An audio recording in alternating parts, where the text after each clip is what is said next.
Hey guys, this is Willie from the Running Injury Free Revolution. So what I'm going to be talking about right now is just about running a marathon and how to run a marathon in an effortless way.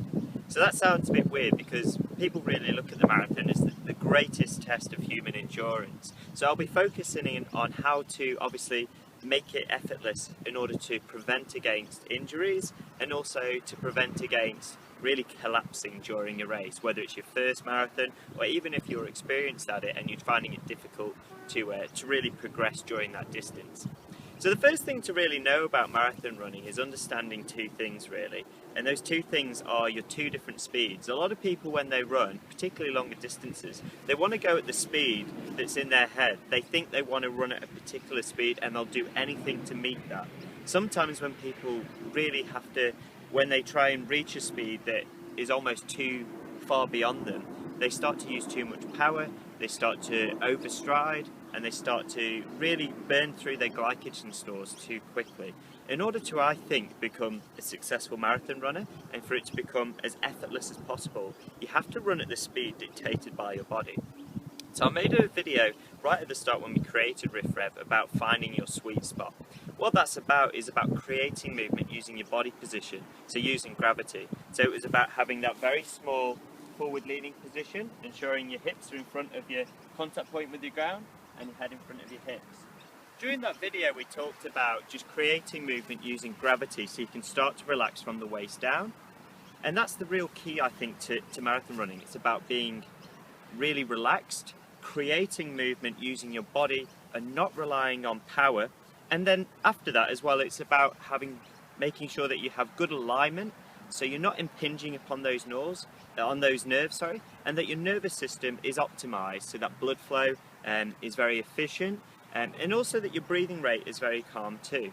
So my suggestion is, and I actually went out and did a test on this earlier in the week, so on Tuesday, I went out and I ran a marathon in as effortless way as possible. So I wasn't trying to break any records or go as fast as I could.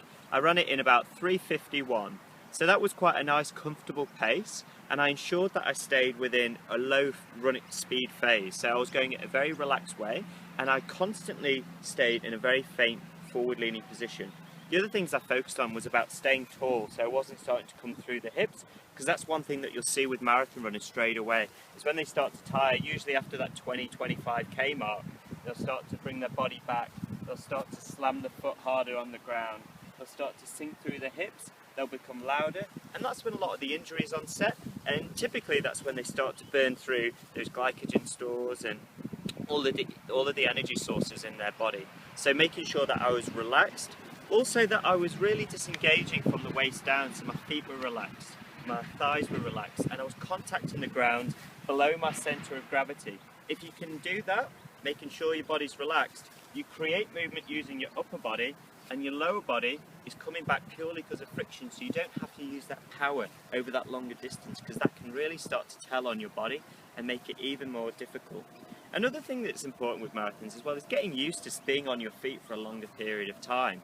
I think if you go into a race only having, say, done 25 or 30 Ks, that final stage is really the most difficult part. So I always think it's better to practice going for a longer period slower and building up that speed, as opposed to staying at the speed you desire and just increasing the distance. But of course that's dependent upon what's best fitting for your sort of race style.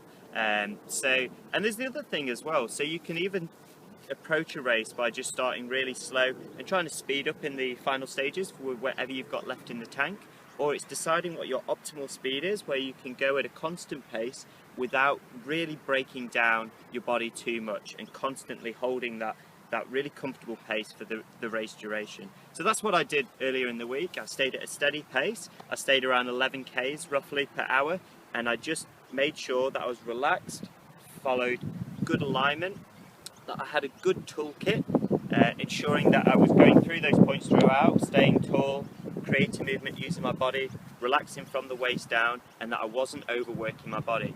And that's how you get into marathon running. My final thing I'll just talk about is ensuring you know what your weaknesses are. So if you're prone to a particular area of tightness through your body, ensuring that in the run-up to a marathon that you're strengthening that area and that you're releasing that area. For me, that area particularly is my adductors. So my groin muscles. That's somewhere that gets quite pulled upon when I do those longer distances, so I ensure that I stretch them, that I strengthen that area, and that when I run I keep good leg alignment, because when I start to bring my legs in closer together, they start to get that pull. So that's me.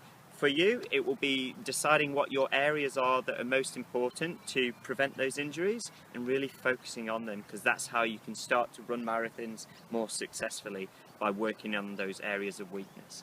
So this is Will from the Running Injury Free Revolution, and that was just about ways in which you can start to run marathons more comfortably, I say in an effortless way, or what I mean is as effortless as possible, and preventing those injuries when you start to increase those distances. Thanks again guys, and check out more videos at www.rifrev.com.